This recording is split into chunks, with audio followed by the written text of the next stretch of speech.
Last week, Mirai history was made when we ran power to our 12-volt downlights for the very first time. We also completed our microwave installation. Rocky constructed an overhead locker door test unit. Markiplier Chris caressed Marai's rear and gave her the ability to wave at people when he completed her windscreen wiper mechanism. Then we had to take over from Resin Man in the fiberglass department in order to keep our build on track. This week, Markiplier Chris starts working on Marai's face, which needs quite a bit of panel beating in order to accommodate her new sexy eyewear, aka wraparound windscreen. I don't make Chris and Brahm's life any easier when I decide on a drastic change to the roof over the driver's cab. And Rocky has his head down and is barreling through the manufacture of our overhead storage doors. And speaking of doors, Brahm and Chris design a shower door to die for. All this and so much more in episode 90 of A Dream Called Mirai.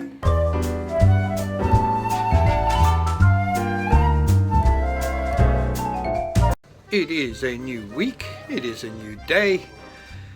I'm sure we're going to have some challenges. Just a quick update on Andre. He popped in and out very briefly. He's not ready to come back to work. He's still waiting for the results of some blood tests and everything, and so no more news to add to that. But otherwise, things are happening here. Things are happening really quickly. This week I did a bit of a mind change. I think it rocked the boat a little bit, but I'll tell you more about that later. But let's see what the guys are up to inside right now. Brahm and Markiplier Chris need to come up with a way to build a door for our shower. The last idea has not worked out. Brahm and Chris have come up with a unique way to make the frame for our shower door. You remember I showed you this whole Heath Robinson setup with tie downs and wood cut with slats and to make a bend in the plywood? Well, look what these oaks have done.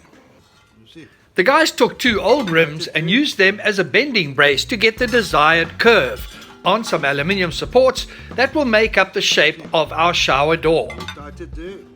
It's quite amazing what one sort of comes up against when you're doing something like this. Great, we've got the little curve for our shower door, but now it's to work out which way will it open.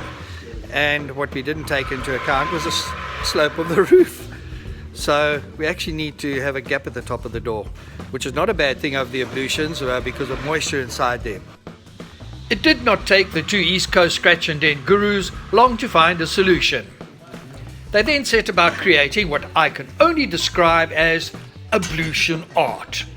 The flexible panels I bought from a hardware store were stuck onto the curved aluminium braces and held in place with aluminium angle iron.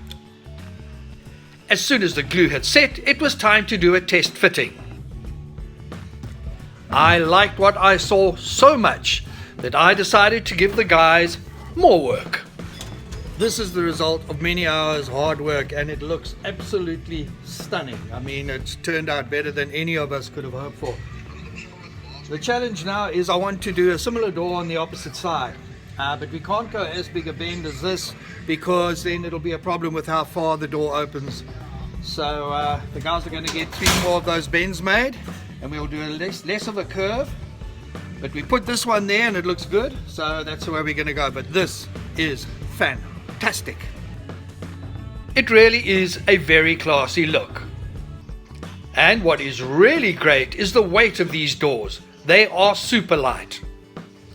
All that remained was to waterproof the inside of the slatted door. A shear sheet of ABR 2mm plastic was used to cover the inside of the door.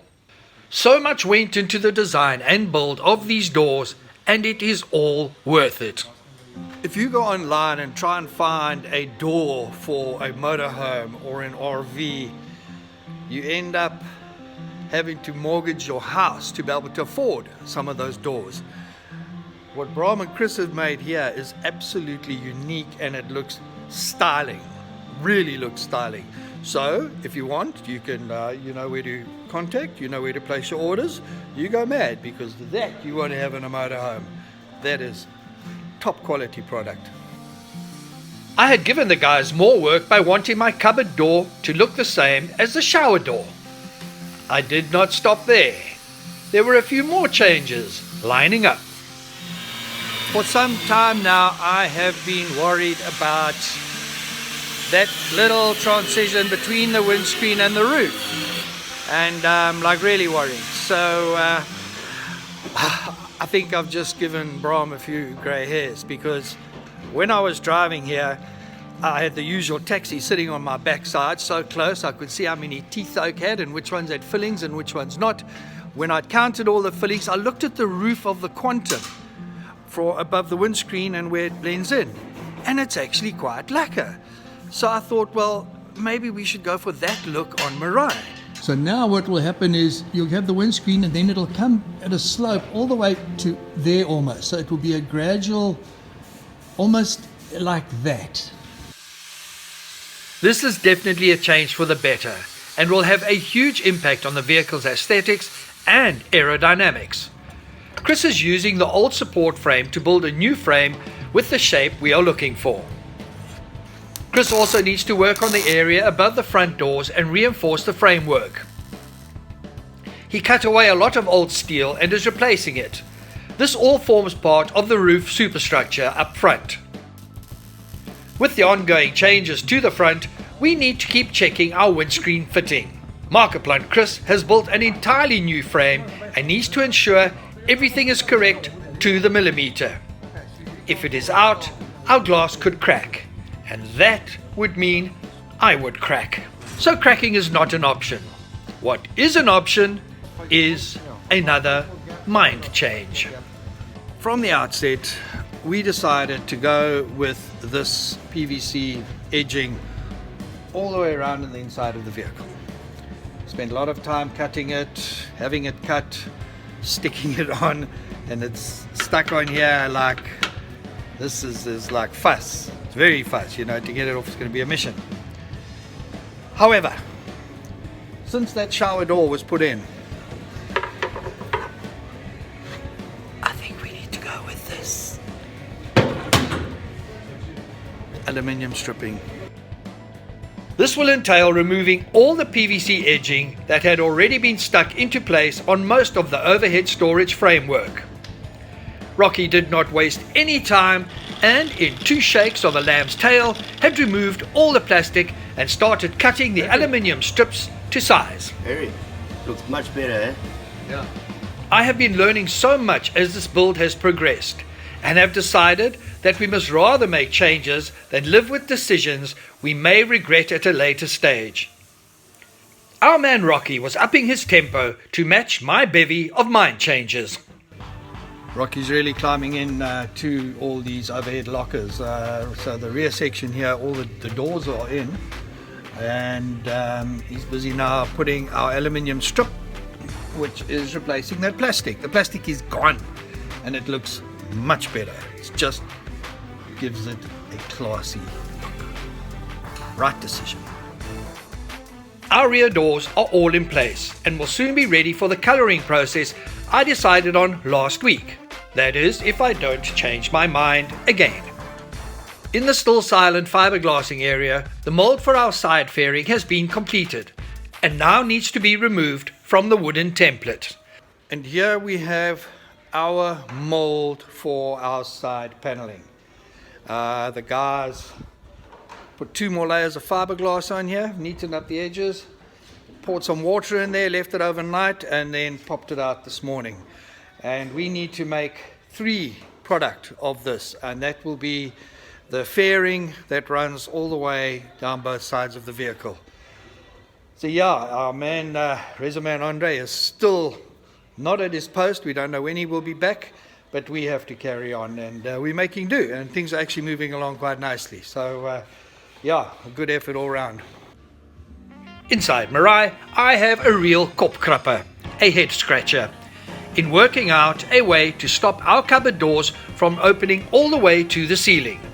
The knobs will damage the featherweight PVC cladding I have for my ceiling, but that is a challenge for next week. Well, that's pretty much it for this week. Last week I ended on pretty much a bit of a bummer. In fact, a terrible statistic. So I thought, well, let's just do something a little bit uplifting. And I just want to talk about how the community down here on the lower South Coast has climbed in and taken over fixing our streets, the verges, potholes, off their own bat at their own expense. And they started a movement called Tidy Towns. Tidy Towns was started when locals saw that the municipal structures on the south coast of KwaZulu Natal were not delivering on their mandate. Individuals and companies have climbed on board and started to fix potholes, clean the beaches, maintain the verges, and just neaten the area up. Tidy Towns started on the coast and has spread inland. If you want to know more about Tidy Towns, find them on Facebook, contact them and become a Tidy Town. We can make a huge difference if we get off our butts and we do something about it. Right, that's it. Had my say. You guys keep safe, look after yourselves, and yes, keep safe. Keep safe. Remember to like us on Facebook and subscribe to our channel on YouTube. You will find us under A Dream Called Mirai. Until next time, keep your dreams alive.